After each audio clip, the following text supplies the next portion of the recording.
Straight ahead on this week's Falcon Fever, there's only 2 basketball games left in the season, and the men and women are trying to finish up strong. See how they did last week at home and on the road. And the men's cross-country team is in high gear, training for the upcoming season. Hear from 2 teammates who are trying to get the best of the best to join their team.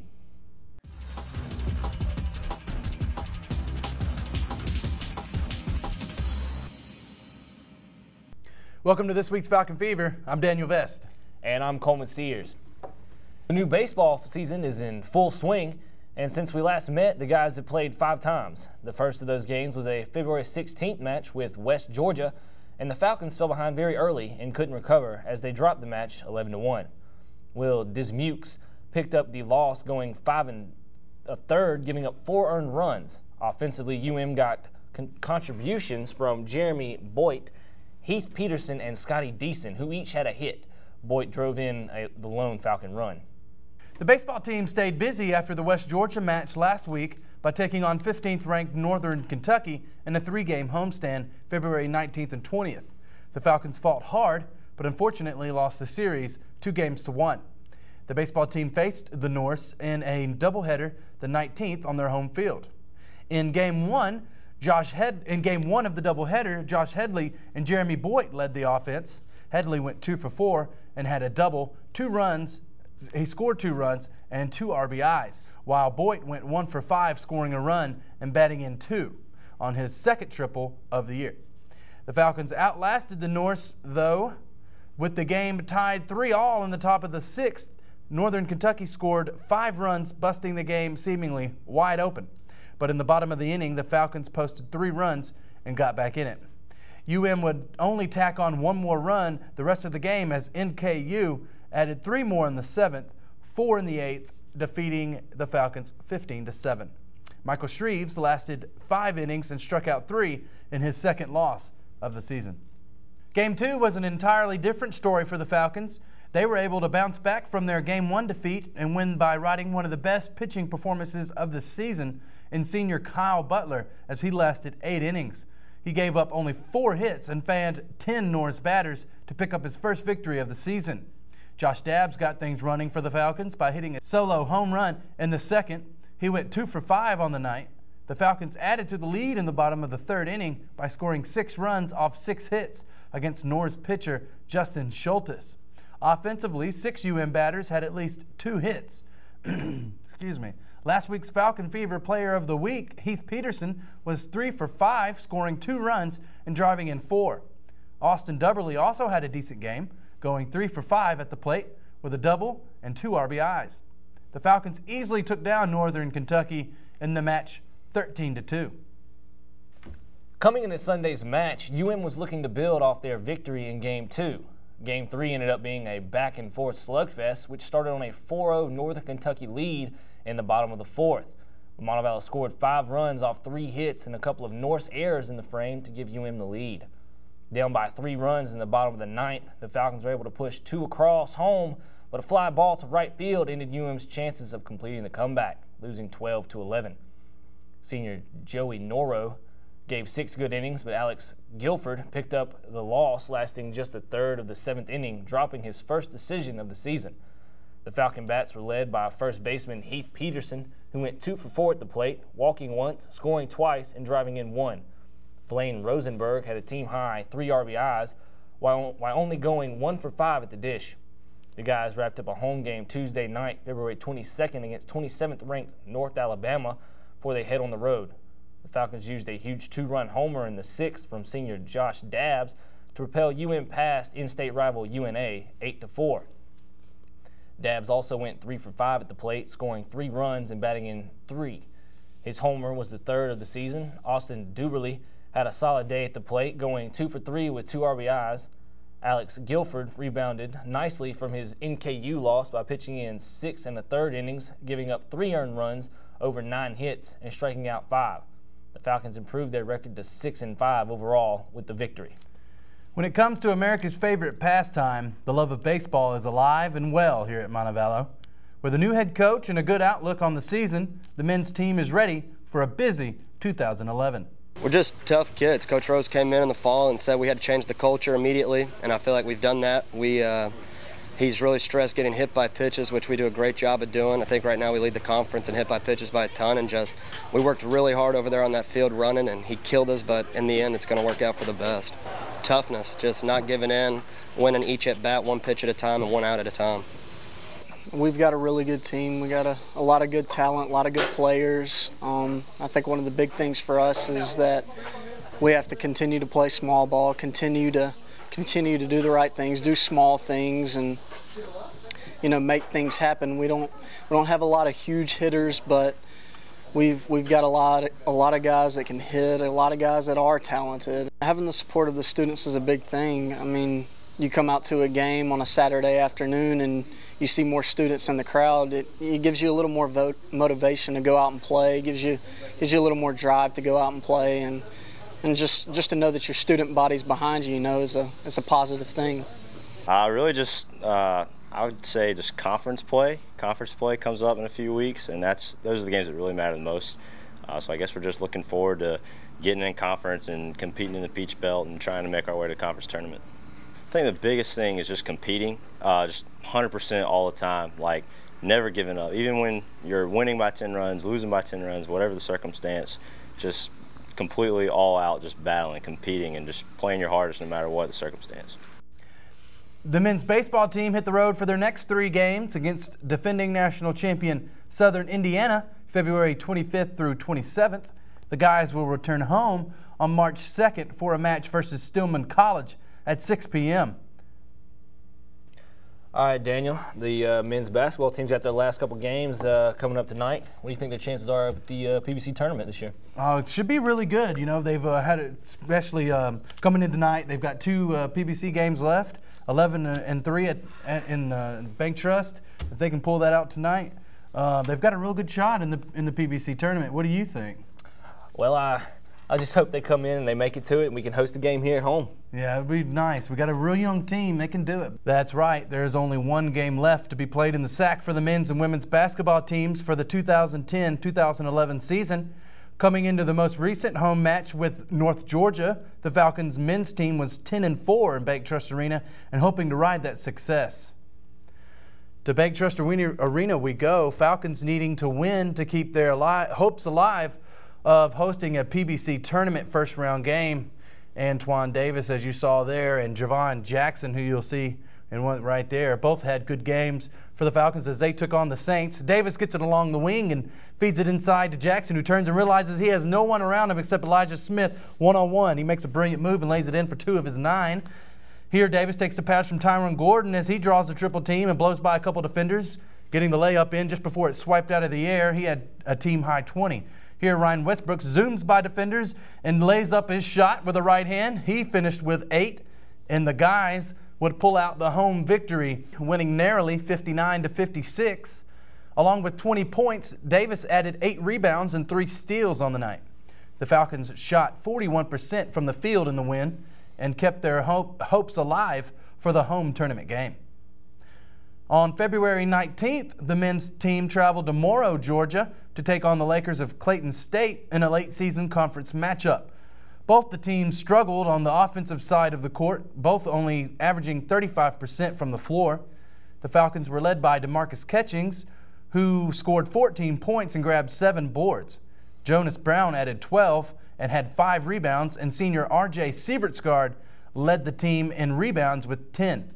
Although the Falcons had a decent offensive showing and led throughout the matchup, they eventually were downed late in the final half. The final score, Clayton State 57, Falcons 52. And while we're talking about men's basketball, a group of girls are taking to the court with some new moves. Falcon Weekly's Rita Wright shows you why they are working so hard to make a name for themselves. They may not have a new name, but the Falconettes are definitely a new dance team. Last spring, senior Tylen Butler saw a need for a new dance team and decided it was time to bring back Montevallo's Falconettes. And I just knew so many dancers that were looking for an outlet, and I thought, might as well. But it wasn't that easy. Several years ago, the previous Falconettes team was disbanded, and the athletics department seemed cautious about letting Tylen try again. Following an interview process, getting a sponsor, hosting tryouts, and having a team, the Falconettes still weren't official. It took a lot of faith from the girls that were on my team because they were practicing and putting in 3 nights a week for the whole semester, not knowing if they were going to get to perform. But then, around Thanksgiving, the Falconettes got their break at a men's home court basketball game. And since then, they've performed at every home game. And now, the Falconettes are already looking into the future. Well, I'm hoping that a lot of girls want to get interested and try out, and I think it's going to definitely turn into a big thing on campus. But before then, the Falconettes are looking for a new sponsor for their team. I'm hoping that we can find a more involved sponsor that has a passion for dancing, that would want to be kind of an authoritative figure. Until then, the Falconettes will continue to practice 3 nights a week and prepare for tryouts in April. For Falcon Weekly, I'm Rita Wright reporting. The last home game of the season on Wednesday, February 23rd against Georgia College and State University at 7:30 p.m. Be sure to come out and make a lot of your noise to support your Falcons. It really helps our teams out when they have screaming fans behind them. And be sure to catch the Falconettes' performance. The men then travel to face Clayton State on February 26th. It's the last regular season game before the guys head to the conference tournament. Tune in to Falcon Fever next week for highlights from the last 2 games of the regular season and see where they stand in the seedings for the tournament. The women's basketball team hosted North Georgia on February 16th at the SAC. Let's catch some highlights from that game. The Lady Falcons came out hot, and we see that here as Taylor Welsh works the ball around and finds Siegenthaler, and she dishes to Dee Harris, who drains the wide open 3. Jessica Collins swoops in and intercepts the pass from a North Georgia player and flies down the court and finds McClure, Tiffany McClure, under the glass for 2 points. Here McClure returns the favor with the no-look pass to Collins for the easy lay-in. The final was Montevallo 58, North Georgia 50. Dee Harris was Montevallo's top scorer, finishing the night with 19 points and 8 rebounds. Senior Carrie Parrott followed with 7 points, 7 rebounds, and 2 blocks. The Falcons' next match pitted them against top-ranked and undefeated Clayton State. trailed by just 1 point 8 minutes into the game at 12-11, but the Lakers used a 27-11 run in the first half, up 49-22. The Falcons opened the second half with a 10-2 run to cut the lead to 19, but that was as close as they would get, losing 91-59. Senior Carrie Parrott led the Falcons with 17 points and also added 3 rebounds. Siobhan Seymour followed behind her with 9 points as the Falcons fell to 5-10 in the Peach Belt Conference and 9-15 in regular season play. February 23rd is the last home game of the season for the women's basketball team. They will take on PBC opponent Georgia College in State at 5:30 p.m. The women's team has only lost 3 games at home so far. Be sure to come out and support those Falcons. For their final game of the season, the team will travel to face Columbus State University. Tune in to Falcon Fever next week for the highlights. Mandy Hawkins will have that for you. So have you been keeping up with the golf scores lately, Dan? Man, I've been trying to. It's real tough, and those results, they come in well after the results have been tallied and whatnot. I've been trying to. They're doing pretty good. Yeah, let's take a look at that. Well, this week's game was a little rough for the men as well. The men's golf team landed 8th place at the AASU Invitational wrap-up on February 22nd. They scored at 9:30, while Flagler College came in first with an 876, and Armstrong Atlantic took second at 880. Rualt Vilhune and Senior Rambour led for the Falcons with a score of 234, tying for 36th place, while Gambertoglio followed closely with a 235, tying for 38th place. Picking up the next scores for UM was Joe Hoppett and Mariano Laporia, both at 239. Both the men's and women's golf teams travel together on the 28th for the Ann Rhodes Invitational at Robert Trent Jones Golf Course in Birmingham. Tune in to Falcon Fever next week for the stats from the tournament. Now that we've caught up on golf, have you been keeping up with the, Now that we've been done with golf, you've been keeping up with tennis? Yeah, I try to. They're not doing too hot right now, so hopefully they'll work out of that, and we'll get a pretty good tennis season down the stretch. First on the 19th, the women first faced Georgia Southwestern on the home courts and struggled their way through the matches. Georgia Southwestern swept the Falcons with a final score of 8-1. Falcons lost all 6 single matches, but Callie Robinson and Helena Nordgreen won the only doubles match for the sole point the Falcons won. The Hurricanes won the other 2 double matches. Their day got a little brighter against the University of Alabama Huntsville, but not by much, as the Falcons fell overall again. In these matches, Montevallo won 2 doubles, losing 1 to UAH. One of those 2 doubles won were Helena Nordgreen and Callie Robinson with a win of 8-2. The other point for the doubles match were Kayla Hackett and Cody Bobo with a 9-7 win.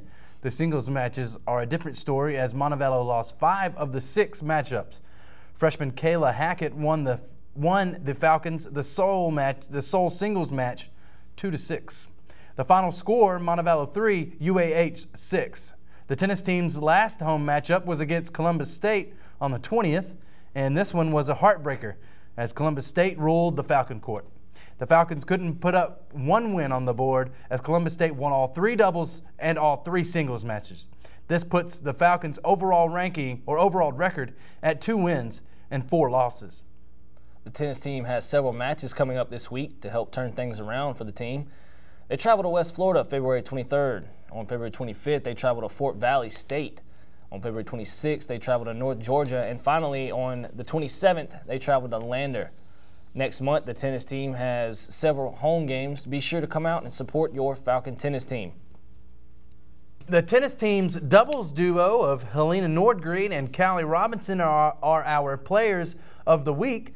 Together, they are 4-2 overall in their doubles matches through the season, defeating their own opponents by a total of 38-22. Even though the tennis team is working through an early season slump, they are consistently playing well for the Falcons. There you have it, the Falcon Fever Players of the Week.